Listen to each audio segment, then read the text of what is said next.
So if you are tuning in, welcome to the live. We are here with Barry Morris, the slippery Barry Morris, and I'm Dallas Shannon from Traction eRag. Barry, of course, CrossTrainingEnduroSkills on YouTube.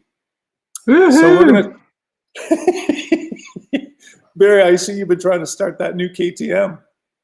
Oh, bloody hell. Yeah. It's actually not flaming out. The whole thing's going up in flames. So a few facial burns, but nothing that'll really take too long to heal, hopefully. Might look better. No. Yeah, for God's sakes, don't pull your bandage off during the live. No, don't threaten me. Don't threaten me. That's how people get PTSD. So we're going to open up with a clip. Barry knows this clip. It's basically, we did 50 years of kicks a few years back, and a gentleman named Paul Rodden said this phrase, and it was a concept that I did not understand, but it's going to provide better context if we see it live, and then we can talk about it. So Anthony, if you're up there in the control booth, please roll the clip. Motorcyclists or off-roaders will spend literally thousands of dollars to try to take 10 or 15 pounds of weight off their bike. And young guys are the worst, okay? You know, they'll spend a fortune, you know, replacing apart levers. I remember this one, Steve was his name, great kid. He was paying like $100 for a brake and clutch lever. Some young kid come up to him and said, "Hey, I just bought a new motorcycle and this and that, and I've got $300 left over. What do you think I should spend it on? Make me faster." And I looked at him and told him, $300 worth of gas through it will make you a lot faster.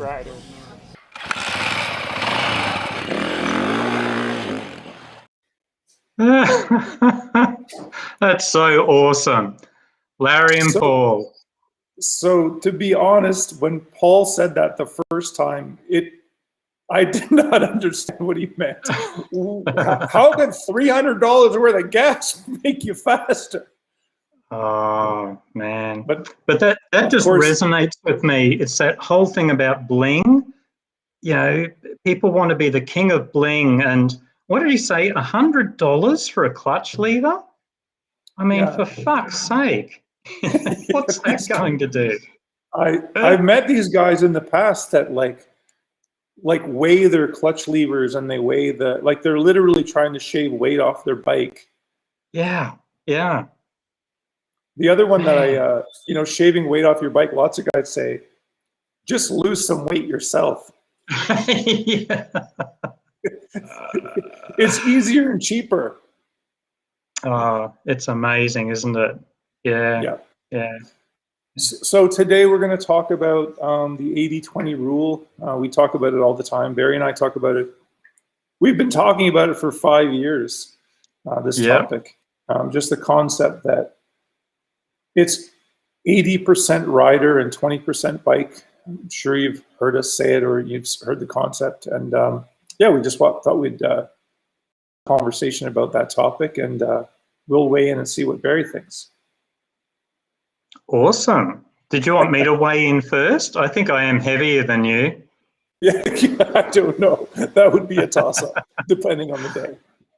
Look, I'm assuming most people will have heard of it, but essentially what it's saying is that, roughly speaking, 80% of how well you ride actually comes from your skill and technique level, and only 20% is the bike.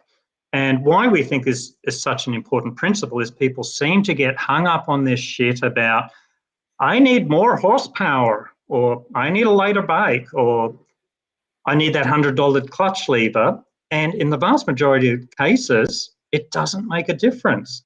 Getting some Dolan suspension. Speaking of which, Dallas, don't you have Dolan suspension? Yeah, I've tried it, and it still hasn't done a damn thing for me. All I've done is emptied $14,000 out of my account. Yep. I know. It's just bizarre, and I've had so many guys vocal. Okay, sure, they won't spend the $14,000 on Dolans, but they'll spend $1,000 automatically on a new bike, and you'll see them all over the forum saying, you must do this the moment you get a bike. And invariably, when I've met the guys, they're very average riders.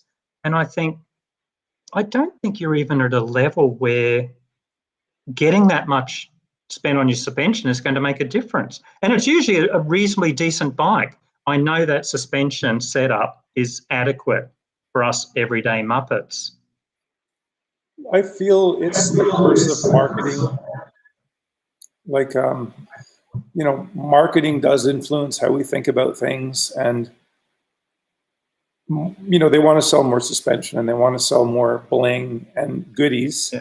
So they've convinced us through imagery that we need these things, and these will be the shortcut solution to, which is, there is no shortcut. So guys buy this bling. You've seen it. I've seen it. Have I done it? You do use a recluse. Can I point out, Dallas, you use a recluse. In fact, can I announce to anybody, I'm assuming nobody's watching this shit, Dallas Shannon uses a recluse. Auto clutch. It's like you're pulling my pants down on national television with your teeth. Yeah, but you got something worth showing off. I feel ashamed that you've said that, and I shouldn't. What else? What I'll say, I feel like I've done lots of ergonomic stuff to be more comfortable, but I don't know if I've made the decision, and I'm trying to be honest, I don't know if I've made the decision of buying something that is going to make me a better rider. But maybe that is something that makes me a better rider. I don't know. Well, I think your case with the recluse brings up the fact, though, that there's nothing wrong with buying bling. And sometimes it does make a difference. I know, we won't get into it now, of course, it's a topic for another time, but I know you really thought through everything before you got that recluse, and you're very happy with the decision. And so likewise, when we're talking about suspension before, if somebody's very heavy or they're a pro level rider, they're using the bike maybe for what it wasn't really intended, sure, get the suspension done. It could make a significant difference. But I still think, by and large, we're talking 20, 30% difference. It's always better to just initially have that focus on your rider skill, ability, and technique, and don't overemphasize getting that recluse or the suspension job. Yeah, like I've done that. For example, I'm 250 pounds. I don't know what that is in kilos. It's a lot. But yeah, it could be less. It should be less. But what I'd say, on a stock motorcycle that sprung to 160 to 180 pounds, someone that's 250 pounds, change your springs out, like set the sag. Yeah. Like that's what I'd say is the first step. And then I would say no, I know Megs is in the background. I saw Megs in there somewhere. Megs would argue with this idea. Yeah, she was over your shoulder for a second there. I thought I saw her earlier. Yeah. Yep. I would just set the sag, and then I would wait a long time before I did any more, because I just think that there is no shortcut to improving. And I think you need to practice and, understand what it is that you're doing on the motorcycle. But if you can improve your skill set to a certain level, I don't know what that level is, but, a certain level, then I think those suspension mods may benefit you. And although Megs would argue with me, I see her in the chat. I think that actually occurred for Megs. So what happened was, she started like everybody else. She doesn't have suspension or any of that stuff. She knew nothing. She was on a freestyle motocross bike when she started, with the hand grips and everything. But then as she became a better rider, she started getting her suspension tuned a bit. And I think at that point, she's starting to notice, and it's really helping her out. Yeah. Look, there was a really interesting point actually about staying stock for a while and just seeing how you go. One thing that surprised me is, as I'm sure you know, guys obsess over tires.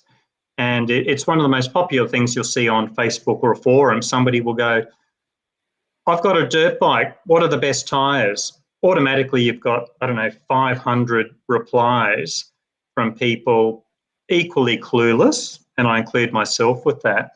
One thing I found very interesting in our group is that as the guys are getting better, they actually forget about tyres completely. And in fact, they will intentionally wear their tyres out. They'll get down to, knobs, I don't know, maybe only 5 mil high, half an inch.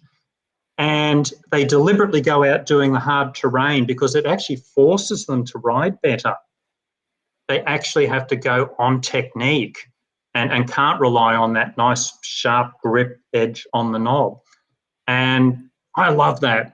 I love that that's almost going the opposite direction and saying, I want to make it 95% the rider, 5% my tyres or my bike. I actually learned that from you, and I feel like we dovetailed on the same philosophy about tires, just in a different way. So, for example, I feel like I don't, especially early in my career, I could never feel anything on the motorcycle. So people would ask me, "Oh, what tire do you notice a difference?" So I'm just like, I can't tell what's happening back there. Yeah. I have no idea. So I didn't care about tires. I was just like, oh, what's the cheapest tire I can get? Because I'm going to burn it off. And it didn't matter to me. Like the bike continued to move forward most of the time. Yeah. Yeah. So I felt like I didn't care about tires. But then when you and I got together and we started talking about tires, you didn't care about tires because you thought that tires don't matter because skill trumps tires, compounds and rubber and all that stuff. So yeah. Is that? I thought I saw Megs there for a second. I thought Megs popped up. You said she's in the background somewhere, but She was, yeah, she was, yeah. Anyway, she may make another appearance. Oh, there she is on the XR. Hey, Megs. Here's a perfect example. Let's talk about that, Barry. So 2 summers ago, we were on the eRag HQ property. Megs created a super fun loop. And we were all running this loop all the time. And there were so many different bikes here that we had a chance to like swap bikes and run different bikes against each other. And we were timing it and filming it and having lots of fun. Yeah. But Megs was kicking people's asses on the XR200. And I'm not saying yours, Barry, but I have seen some video. Oh, it was kicked or aggressively massaged at the very least. And speaking of my butt, does my butt look big in those pants? Oh yeah, no, that's you. That's before you lost the weight. Yeah. Yeah, so like watching Megs ride, the bikes we saw her ride that summer. I mean, lots of them, but the XR200, a 34-year-old motorcycle at the time. We had all modern enduro bikes on that track. We had pro riders, and the differences in their lap time was measured in seconds, and not a lot of seconds either. No. Yeah. And of course, for people who don't know, that's a bike with drum brakes. And I can remember at the front brake, you almost had 2 hands on it trying to get that front brake to even work. And the suspension, I don't think has ever had any work in 34 years. Incredibly soft. And wow, it just barely seemed to slow her down. Yeah, and my whole re-entry riding career, I came back at 32 and I've been riding off-road now for almost over 20 years. And I have had my ass handed to me so many times by old men in clapped out bikes wearing mishmash hockey gear and a pair of jeans with their like knee pads over top of the jeans. And they show up and I'm like, ooh. And you try not to be judgmental, but you quickly think, oh, who's this person? And then it's like they clean your clock, absolutely clean your clock. Well, the classic was Archie McMillan, and I think we just saw the photo before. He's on a clapped out Honda XL 185. Is that right? Yeah, and I There we think it go. was an 81. There it is there, yeah. So that was Wow. in 1981. And let me, before we talk about it, let me give a bit of context for anyone who may be listening. We had this idea of the 80-20 and thought, let's take a pro caliber rider, so Archie McMillan, and let's put him on a clapped out 1981 XL 185. And we threw him into what we call here in Canada the corduroy enduro. It's Canada's toughest enduro. People will argue that, but it's a 2-day enduro that's pretty difficult. And we put Archie in it on this motorcycle, and it was surprising what the results were. Yeah. He did quite well, but it's the pro on a clapped out bike. Like, it doesn't make any difference. Yeah. The classic story I remember with that was that and correct me if I'm wrong, a very long, snotty hill climb, gnarly hill climb, and people can't get up. And these are people on the absolute latest Euro trash, have spent, I don't know, Canadian $16,000 on their Graham Jarvis two-stroke. They can't get up. And Right. Archie McMillan comes back down, parks his XL185 and is helping push bikes up or ride bikes up for guys, and eventually says, oh, look, sorry, guys, I better get on with the race, you know. And despite that, helping other people, he still gets an incredible lap time or end result. Yeah, yeah. And he's a very, very humble man. And I can't tell if he was born in New Zealand or he was born in a cave in Cape Breton, Nova Scotia. We're not sure, but super humble guy. And when I asked him about that, because he told me the story, oh, I was just helping people up because they couldn't make the hill. And he was sincerely concerned for these guys that were exhausted on their, brand new bikes. And he was helping. He was riding their bikes up the hill. He'd walk back down, ride their bikes up the hill. And then he was like, oh, I got to make my minute. I got to stay on time. So then he hopped on the 185 right up the hill. Just, And what he said is that, oh, no, it was easy on the 185 because there's no power, so there's no wheel spin. So he's still self-deprecating. Anyway, it's crazy. Love it. And I'm just thinking, hey, Control, could we see that photo again? Control. If we look at Archie's riding gear, it's absolutely classic. You can see the Canadian dinner jacket. Yep. I don't know what you would call those pants. I mean, in Canada, apparently this is formal dress wear, but unbelievable. I just love that riding gear. Yeah, those are dungarees. Dungarees. Wow. Dungarees with a Canadian dinner jacket. Yeah. No, he wore that at the race, and I'm sure the looks that he got on the start line with a backpack on and this outfit. Of course he's going to get judged on the starting line of Canada's toughest enduro. Yeah. And I can't remember his times because this happened a while ago, but he posted very respectable times as like an intermediate class racer. And he was doing this. And then there was his seat fell off. One of the foot pegs, I can't remember if the foot peg fell off or it was the shift lever, but it was all this. As he's going through the woods, the bike is just shedding parts. So it's getting lighter. yeah. Anyway, it just it proved the point. It just made me shake my head. Yeah. Look, we've had a similar thing in Australia with one of our upcoming riders. His name is actually Jarvis Bolt, and he enters our biggest hard enduro in Australia on a Yamaha DT175, and amazing to watch. I Control, do we have a photo? Just amazing what he can do. I saw I think I saw Control, Megs again. thankfully. Oh, sorry, mate. There we go. Oh, Jarvis Bolt. Yeah, it sounds like he's got pedigree, that guy. He's got something. He's got body odor. I know that much. Yeah, for sure. Yeah. So Jarvis Bolt is the local Archie McMillan. Yeah, I'd say so. He's our equivalent.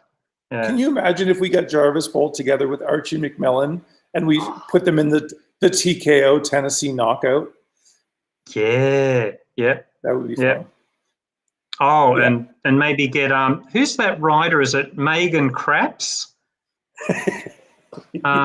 Meg's Craps or somebody? But yeah, she's from, yeah, I heard that person's from British Columbia. Yeah, just a whole pile of ass kicking. So suspension, just to move back to suspension for a sec. When do you think that someone should spend some money on suspension? And then the other second part of the question, what other mods or improvements, performance improvements, would you say come after suspension? Or does suspension come first? It might not even come first. I don't know. Look, it's one of those things where people want to give an easy one answer. I hope my burns aren't showing. People want to give an easy one-line answer, and it's never that easy. It's so different for everyone. Because, for example, when people are first learning, it's almost going to be irrelevant. But of course, once they just start to pick up a little bit of speed, if they're too heavy for the bike, as Meg's Brap just said, setting it up for your weight can be critical. Yeah, or it will certainly become more critical as you get better. So I just don't think there's any easy answer, although people want there to be an easy answer. I remember, when we were starting, that when I was starting riding again, I couldn't feel anything. And I thought, oh, there must be something wrong with me. Because I often ran into people with maybe a year or two more experience than I had. And they would absolutely insist that they needed to change their rebound or their compression a couple notches on the trail. And they swore by this tire or that tire. And I felt deficient, well, more deficient than I already feel. Like what was wrong with me? Because I can't feel any of these things. And when you're in a peer group and there's like 6 guys standing around and they're all talking about the merits of this rubber on this tire, you don't want to be the guy saying, I can't feel a thing. I can't tell. But it's the truth. I can look back now and be like, man, I can still barely feel anything. Like I can't tell the difference between a rear tire, sadly. Oh, exactly. Yeah. Look, I put different tires on and just go, meh. And yet, look, a classic anecdote I remember with tires was on an Australian dirt bike forum. This guy, the moment somebody asked about tires, this guy would just come in with amazing comments, and it might be, look, the GT 333 golden tire works best in those loamy conditions, but only if you've got a 46% front rear ratio and you stand and adopt this body positioning. And I'm there going, fuck, this guy knows his shit. 6 months later, I met him on a ride. He barely knew how to ride, but he just learned all these, flash expressions. And maybe there was some truth to them, but he was just parroting what other people had said, but presenting it as his own wisdom. And I've always just been very amused by that. And I thought, I really hope I never jump the gun and present so-called wisdom when I know so little. I'd rather be like, I don't know, who was that Greek philosopher? He said the wise man realizes how little he knows. Socrates, I think. Socrates, I thought it's a much better way to be. Remain silent and be thought a fool than open your mouth and remove all doubt. Yeah, I just, to defend, because I have seen the other side of that, to defend the people that do know suspension / tires, because here's how I know that some people actually know what they're talking about. I talked to Chuck Harder, and Chuck Harder tunes a lot of suspension, and he's been heavily involved with a lot of, absolutely, he's amazing. Mighty Chuck. Absolutely. So he's done lots of this stuff, and he's very objective. And he told me that he's worked with riders and people that truly understand and can truly feel like the princess and the pea. They can feel the pea 20 mattresses below. And when he changes their suspension and they run the lap and come back, they tell him exactly what he's done. And he's like, wow, there are people that can feel this. But I think they're riding at a level way, way, way, way, way high. Yeah. So I don't know. I'm sure those incremental little adjustments make more of a difference as you get better, for sure. Oh, yeah. I think that you can't possibly benefit. You benefit more from the adjustments or modifications. The better you are, the more that will resonate with you. Yeah. And sorry, just to go back, you did ask me what I thought about suspension, and all I would give you is an anecdote. I'm riding a beta cross trainer, and I've kept the suspension stock. And people might know it's already incredibly soft suspension. I'm way too heavy for it, but I just thought I'll practice what I preach and not get it done straight away. And it's been 2 years now. And I know when I ride fast, I can definitely feel the suspension's not working very well, and it's potentially dangerous, but thankfully I don't ride fast. So I know I will benefit when I finally get it done, but I'm just saying to myself, we do slow technical riding. It's just not that critical. Right. Yeah. There was just but, people talk about shaving seconds off their lap time, and I just think, I don't know, I just don't shave that often, I guess. I've known people that shave seconds off their lap time, and her name just came up. Meg's Brap just posted a comment, and she said that when you're... What's that? Does Meg shave? You'll have to take that up with her. Okay. And sorry, Megs. We're probably going to get a nasty comment soon. The badger. So Meg's just posted a comment. She said, when you're learning how to ride and the suspension's too harsh, and this is more, this has got directly to do with Meg's. She's very light. And she's actually under the factory specs. So yeah. I would say, and we both agree, get the bike sprung to your weight. That's worthwhile doing. And Meg's rode this freestyle motocross bike with a motocross freestyle suspension. Meg's probably weighs 110 pounds. Like, she's tiny. Yeah. And it would have been bouncing and deflecting all over the place. Yeah.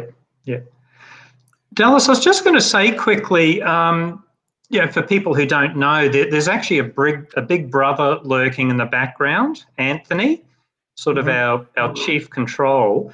Yep. I don't know what he's doing, but I don't think he realizes we've got very key sponsors, and if we don't say nice things about them, we're just going to lose all our funding. So I don't know, mate. Where is he? Do you want to roll any ads?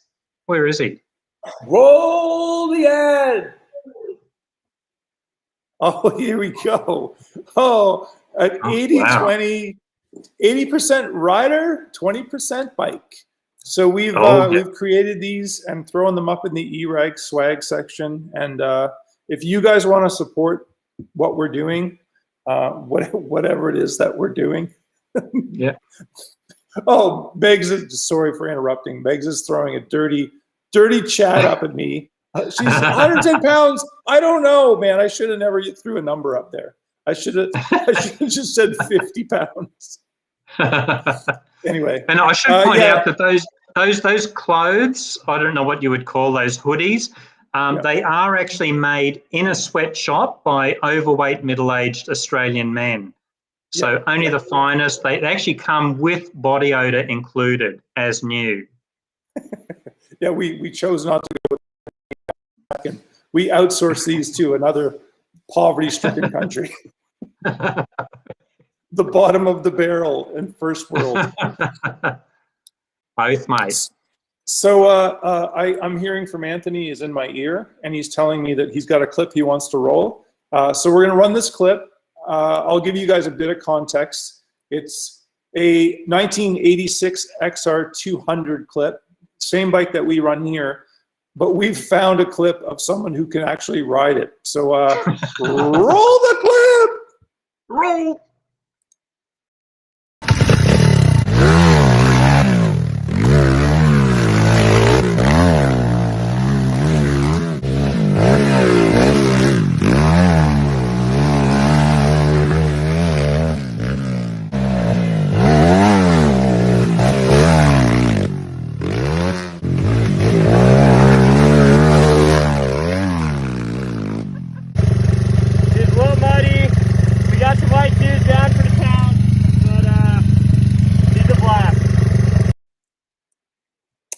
There you have it. Wow.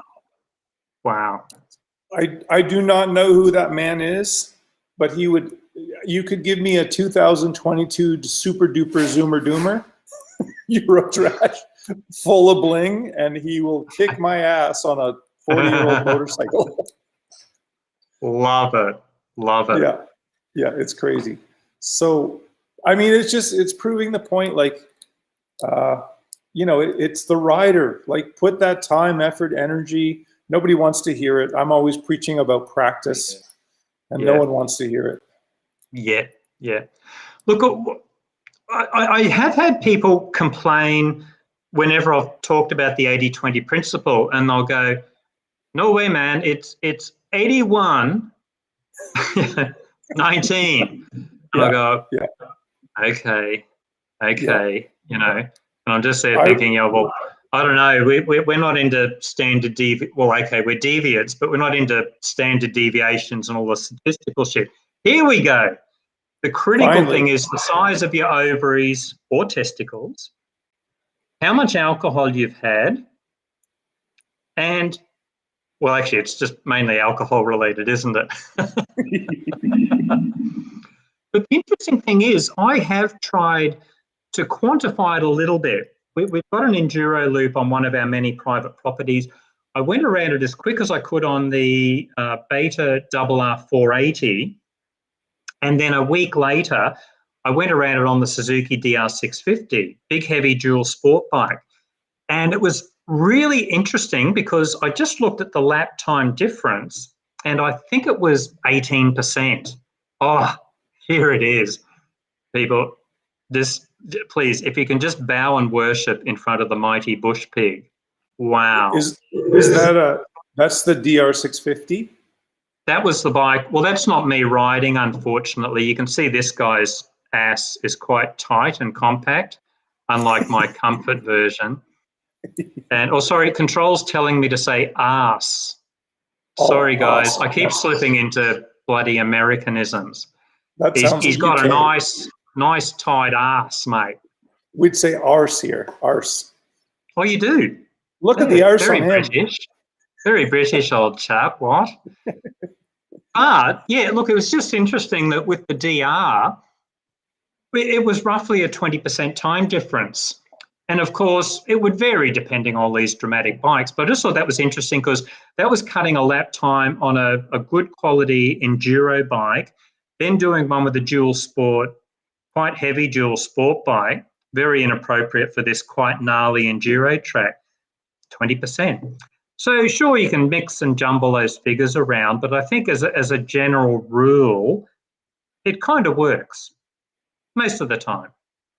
Yeah, and when I think about our crowd and who we hang out with, I don't know very many racers. Like, I would say that most of the people we hang out with and ride with are just strictly trail riders. Maybe some of them have tried racing in the past, but nobody in our crew, and no one I know, not that I have anything against racing, like it's wonderful, but we're just not in that crowd. So why do trail riders care so much about that, about the speed or the fastness or the performance of their motorcycle? Oh, look, I shouldn't roll my eyes because I used to. I think I used to just be sucked into that whole thing about I should be wearing what the champions are wearing. I should be riding what the champions are riding. And when you do see a top rider pop up, it's very hard not to be a little bit scared by just their sheer ability. But I just think often there's one principle for them and one for us. That's all. Just that yes, those guys can make a difference with those incremental little adjustments in suspension or power or bling or, I don't know, anodized spoke nipples. But the rest of us, it's really not worth getting too hung up on that stuff most of the time. Yeah, I feel I've been lucky or fortunate enough to be around sports quite a bit in my life. And I feel like as you go up that pyramid of performance, that's a very elite world. And it's hard to imagine. And here's maybe an analogy. If you've ever been to a enduro race where there's a lot of top pros there, guys that are really, truly fast, like world-class fast, and you see them go through the woods, it seems physically impossible of what they're doing and how quickly they go by. So for that, at that level, at that pinnacle of performance, you're right, like suspension, like everything matters. But average people, I don't think comprehend how elite that group is. Absolutely. It really is quite scary. Watching a video will be one thing, but I think most people know that videos make hills flatter, the speed doesn't look as fast, obstacles don't look as big. When you're actually there, it is unbelievable. A breed apart. Yeah, you feel it in your entire body, like it's just your hair on your neck stands up because it's hard to fathom what you're seeing live. Yeah, exactly. I have another sort of a analogy that we know about. Once again, it has to do with Meg Spratt. Megs started riding, X amount of years ago, and then it was a summer that she decided to commit to static balance. So she learned static balance, she fell in love with it, and she committed to it for an entire year. She left, I think she was in Texas. I mean, she can correct me. She left the group, she was somewhere else. And then the next season in Canada, when it was riding, she came back. And Chuck Harder, who I would argue is one of our top riders, young, fit, strong, technically good. But Megs, who used to ride roughly, Charles could ride with Megs, she kicked his ass that year, just kicked his ass. And it wasn't because she spent $800 on a modification that suddenly made her kick Charles's ass. It was that she spent hundreds of hours practicing static balance, improved her skill set. It was such a jaw-dropping difference in her skill level that year. She went from being like one of our top riders and like sort of in the pack to being like untouchable. Untouchable. You've tried to follow her. She's fast and technically good and $300 of gas, baby. Instead of $300 of bling, $300 of gas. So I mean, go ahead, Barry. Oh, sorry, mate. I was just going to say, look, a very interesting point has come up. I don't know if control can flash up this comment, but I'll read it out. Emerson Varley has said, placebo effect of bling. And I think, here we go. Thank you, control. Really good point. I know often people have said, surely this knobby must make a difference because people rave about it. And I think people forget that often there's this incredibly important psychological stuff going on in the background. If you've spent a lot of money on something, for example, you almost can't admit to yourself that it's crap. You've gone, oh God, I just spent, I don't know, $10,000 on Olin suspension. It has to work. If I don't notice much difference, I can't admit that to myself, let alone the rest of the world. And similar with tyres. If all these guys are saying this is an amazing tyre, you put it on yourself and you think, well, everybody else said it's good, it must be good. And and I just think sometimes those people could be right, but too often we don't realise all the different ways we deceive ourselves. And it's just another thing worth keeping in mind. Yeah, it's absolutely true, because in the sports world, that placebo effect, or, you know, if you're confident, if you believe something, it will alter your performance either positively or negatively. And I remember we were talking. We had Colton Haker on the set of the Checkpoints film we did, and I remember him saying, because he'd always come out in the morning like crispy, like his gear was perfect and everything was polished and his boots were glowing, and it's like, wow, he just stood out like he wasn't real. And yeah, I know. Was it just me, or did you get a bit of a semi-chub when he walked out like that? It was confusing feelings. I think something to do with my youth. It was just bro love, like not a gay thing, just kind of, ooh, hello. Yeah, well, he certainly made an appearance in this like glowing gear. And I asked him about it because I was like, whoa, man, there's like an alien on the set. Like, what is going on here? We're just not used to that. And he said, and he's like polishing his nails as he's doing it. And he's like, when I look good, I feel good. And when I feel good, I ride good. And I was like, oh, wow, like it's all psychological. Yeah. So, yeah, I love that comment. The placebo effect is real. Absolutely, it's real. Yeah. Your fixation on this topic is as ridiculous as that mentality about Bling. Which topic? The semi-chub? Which topic? I think he was talking about the tight young arse that you mentioned earlier. I only mention tight asses in every second video. Yeah, come on. It is a reoccurring theme for sure. Oh God. So after suspension, because you know everyone talks about suspension, are there any other performance modifications that you think, like, is tires next, like the rubber that you choose? Well, again, the last thing I would want to do is really give an opinion that I think applies to other people. So I'd only be willing to speak about my experience and hope to God nobody is going to use it for themselves. Yeah, I just don't think, to me, tyres aren't important. We actually like wearing them out because you actually have to work harder at riding.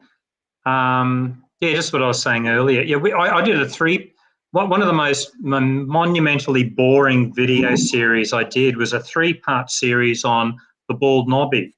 And it was just going out doing our hard, slippery, muddy tracks on a knobby tyre with maybe that much left. Mm-hmm. And I wasn't getting up things, but I was just trying. So really, that's my take on tyres. Pretty irrelevant. You know, I just sort of like using tyres that aren't working that well because I have to ride better. Do you notice that, like, you know, as your knobs slowly start to wear down, do you notice that with better technique you can get up the hill or make it through the track, or like, do you notice? Yeah, definitely.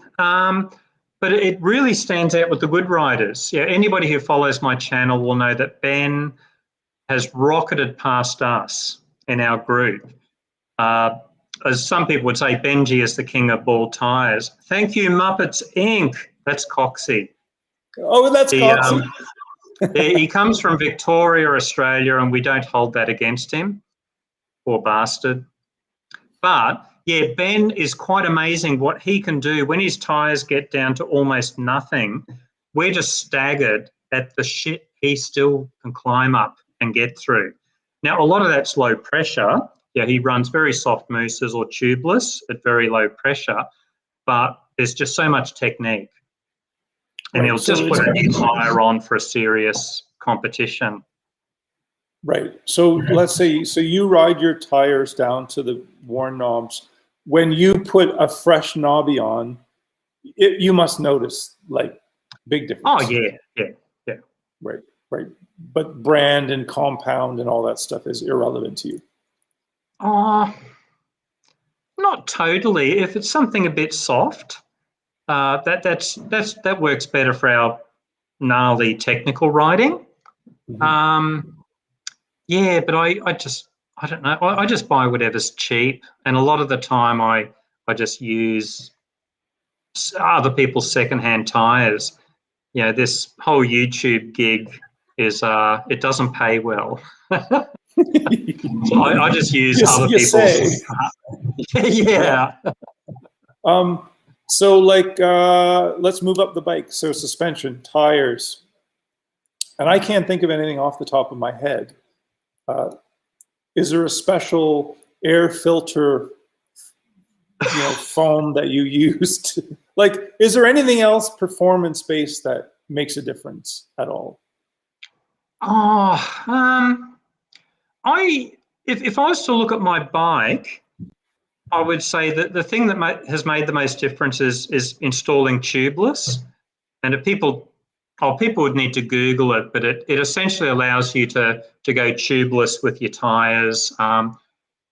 And again, I'm not going to say everybody should get this. It'll make a big difference for you. But we do slow, hard, technical riding. And so we run ridiculously low pressures. The tires just kind of go like that. And we get amazing grip, almost irrelevant of what tire we're using. So for me, that's actually a pretty good performance mod, I'd say.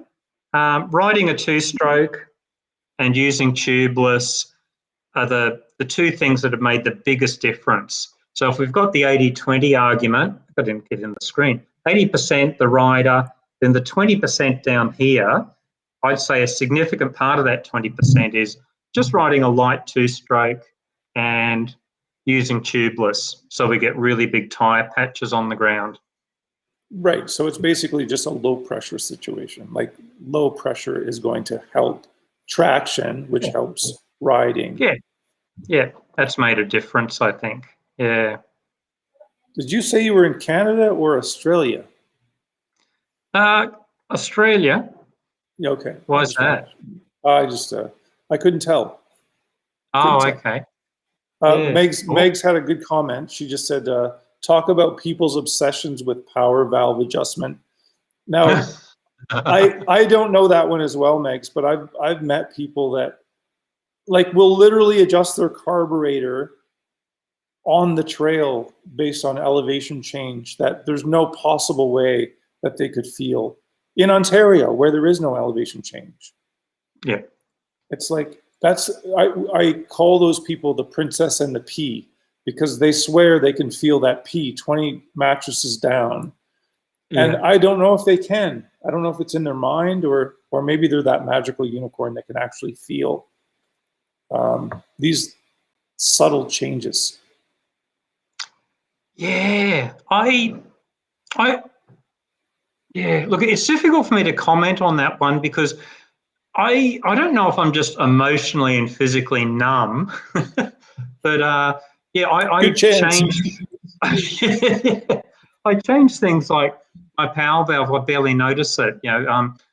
One bike will vibrate, and then another one will have the counterbalancer in. They go, it's so smooth, and I just can't tell. And the interesting thing is, I guess, is I've never messed around with a power valve because I don't know. I just don't really get into that sort of thing. Whether it makes a difference for others, I don't know. It probably does. I guess they put it on there for a reason. Yeah. And full disclosure, and I think I can speak for the both of us, I am not mechanically inclined. I don't have one bit of orderly engineering genetics at all, nor do you. We've talked about this lots. We're not that engineering, tinkery type of person. We just like to get on it and ride it and then wash it maybe at the end. Look, true, but it does remind me though, I don't know, Control, can we flash up Ben Gilmore's comment? About 6 comments ago, we had Ben Gilmore comment. Now, Ben is the famous Benji who appears in our vids. He's the guy who's pretending he's good enough to get into gold class at our hard enduros soon. That's not happening. Now, it's not. Look, I made the mistake of leaving my bike one night at his place, and he was going to take it to the next hard enduro event. And he actually put on pink handlebar streamers, a pink sweatband on my headlight, pink sweatbands on the radiator shrouds, big glossy rainbow coloured wings on the back of my rear fender.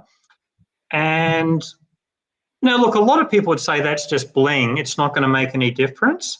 But holy fuck, did that bike go fast.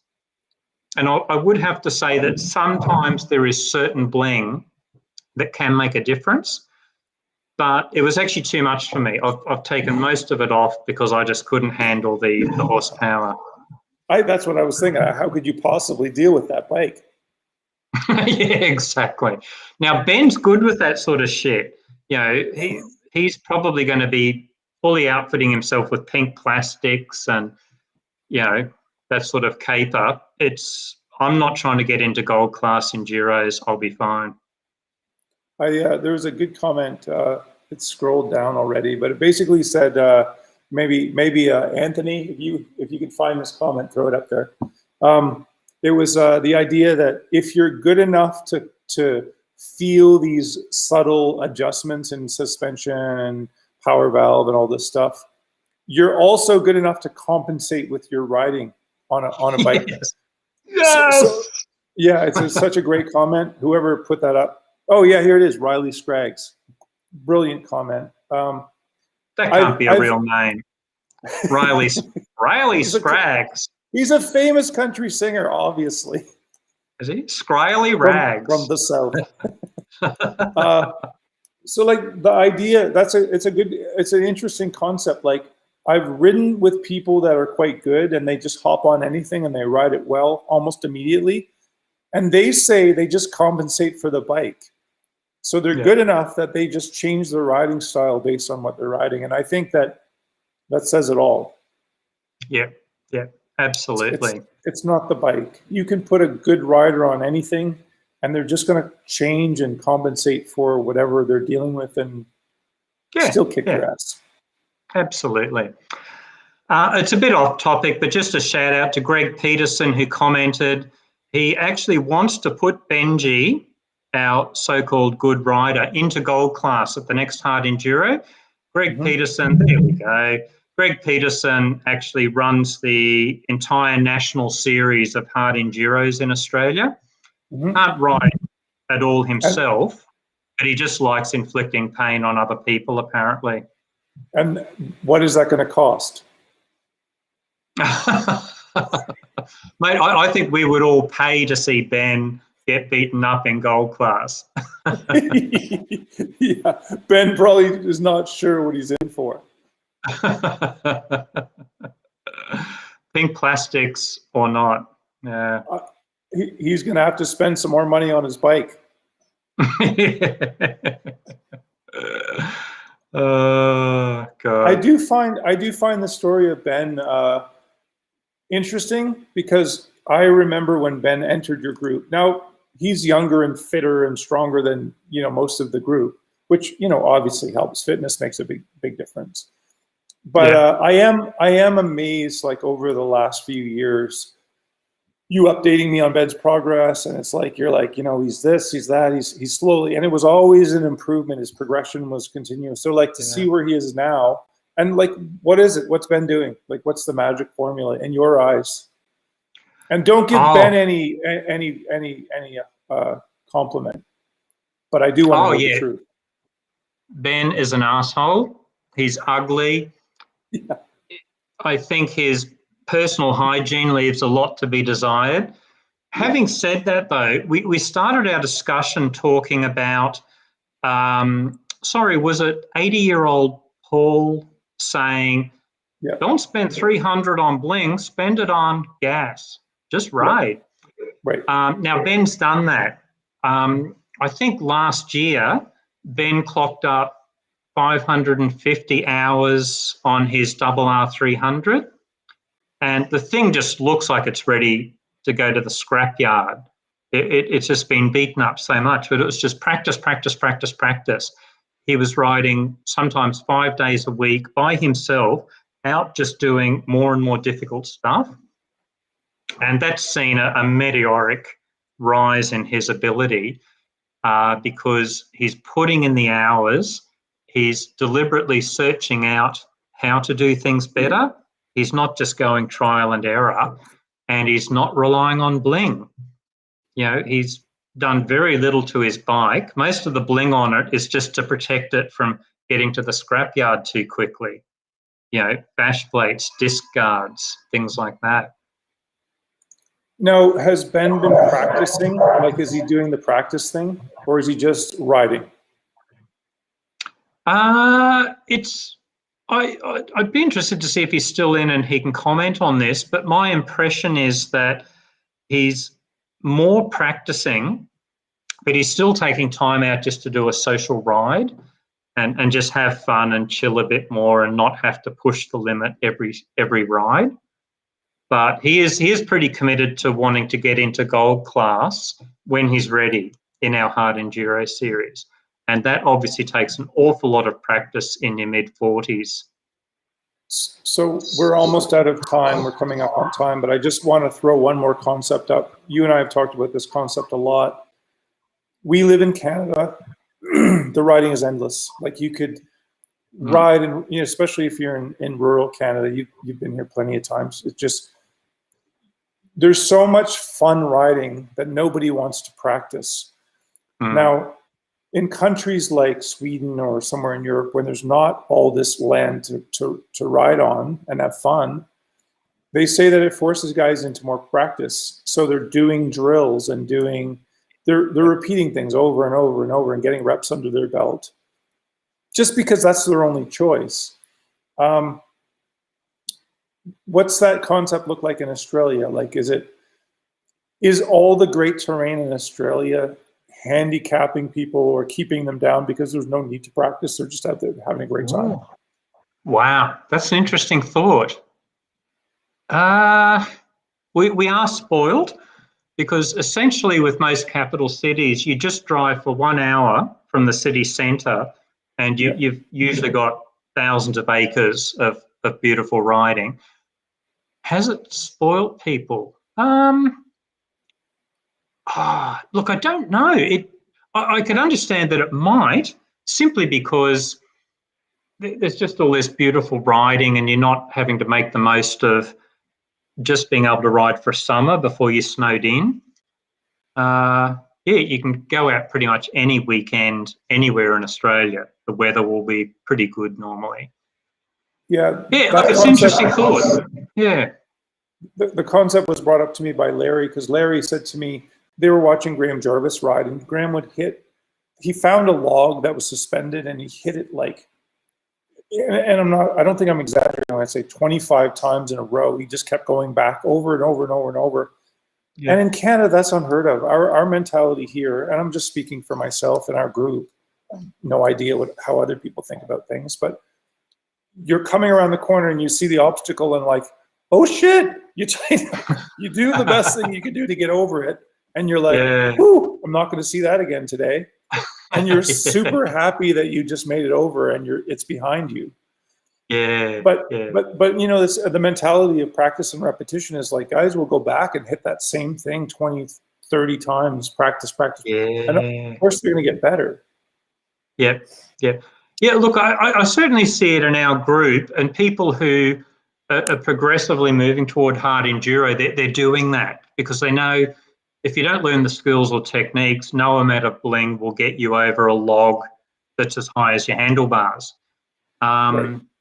Yeah, but I would imagine that maybe for everyday dirt riders, it is more just, I'm here to have fun. I don't need to do that obstacle. I'm just out here to chill and enjoy spending time with my mates, which I think is great. You know, it's another facet of dirt riding and probably the biggest one. Yeah.